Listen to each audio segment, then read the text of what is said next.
Fala galera conectada no Futebol na Veia, tudo bom com vocês? Hoje o tema de hoje eu vou falar de Sampaoli, ele que provavelmente não vai ficar no Santos. Vou falar aqui o que eu acho disso, mais um vídeo opinativo. Antes de mais nada, espero que você se inscreva no canal para ficar por dentro aí de tudo que acontece, tá certo? Bom, primeiro é mais um, É mais um treinador, é mais um dirigente que não quer ficar no Santos.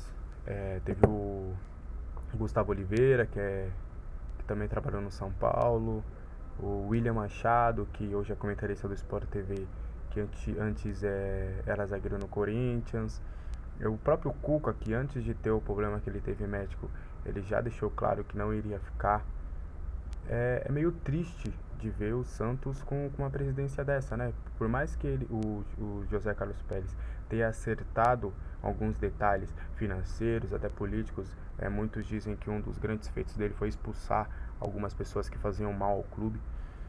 Mas é estranho que muitas pessoas e pessoas competentes não querem ficar. Agora o Autuori também já deixou claro que não vai ficar no Santos em 2020. Anunciou que esse é o último ano dele no clube. E ele mal chegou, não fez sequer um ano no clube.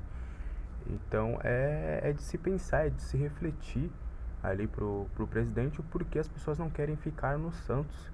As pessoas o Santos é um clube muito grande, as pessoas deveriam amar, ter méritos, motivados a trabalhar num grande clube como é o Santos, mas isso não acontece e muito por culpa da sua presidência.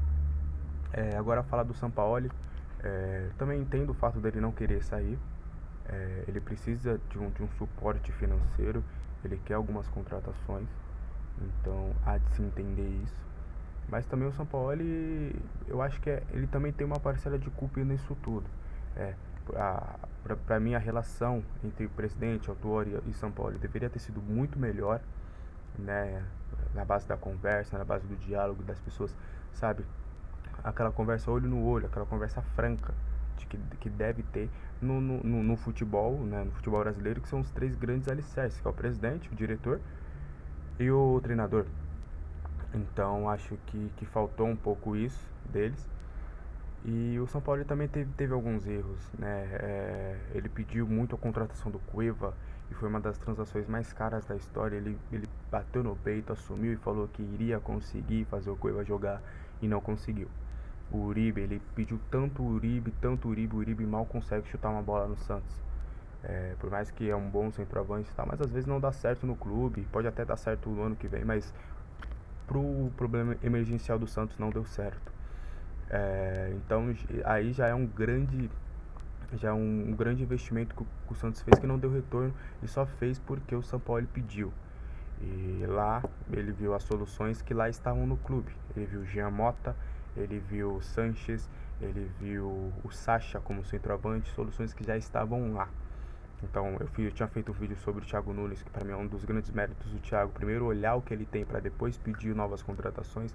Eu acho que o São Paulo também faltou um pouco isso. Ele precisava de um jogador de lado, ele viu o Thailson ali, entende? O Pituca cresceu na mão dele. Mas é óbvio também que o São Paulo tem, além, tudo bem que ele teve esses erros, mas foram mais acertos, né? O que o São Paulo fez com esse time do Santos, o que ele está fazendo esse time do Santos jogar é algo surreal, né? Se você comparar o elenco do Santos aos outros clubes, o Santos é um pouco inferior, não é muito também, não é uma questão que ele tirou leite de pedra, muito pelo contrário, tem alguns bons jogadores.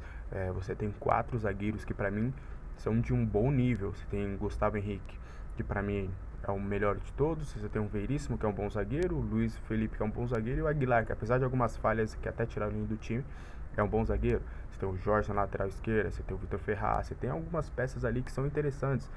O São Paulo indicou e deu muito certo a contratação do Soteldo, por exemplo, não foram só erros que aconteceu nas contratações. O Soteldo para mim é um grande nome do Santos na temporada, até um pouco acima do Sanches.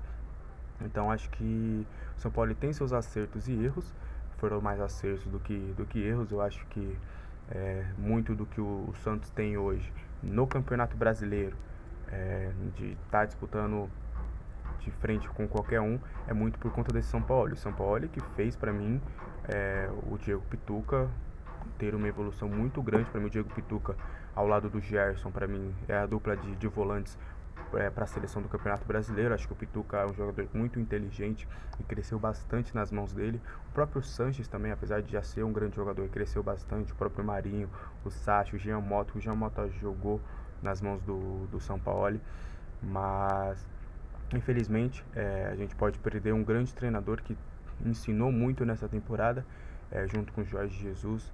Eu acho que o São Paulo, para mim, foi o grande treinador desta temporada, até mais que o Jesus, porque o Jesus tem uma mão de obra melhor do que o São Paulo, e o São Paulo conseguiu fazer o que fez, apesar de alguns equívocos, mas quem não tenta, não consegue.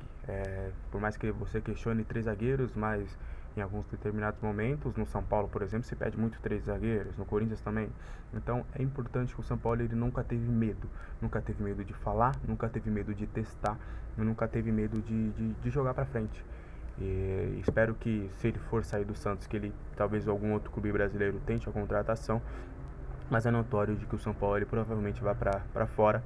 E espero que o legado que o São Paulo deixar nessa temporada fique, né? Ele, o Jesus, que não fique só por uma questão de uma coisa passageira, e que sim, que fique aí, que os treinadores brasileiros tirem de lição algumas coisas que o São Paulo trouxe para a próxima temporada, para a evolução do futebol brasileiro, né? Então, resta ver aqui que será do Santos, quem será o provável substituto do Santos. Eu acho particularmente que o São Paulo não vai ficar mesmo, eu afirmo isso. E resta a gente ver o que o Santos vai fazer, o que esperar desse Santos aí para 2020, tá certo? Espero que você tenha gostado do vídeo. Até a próxima. Falou!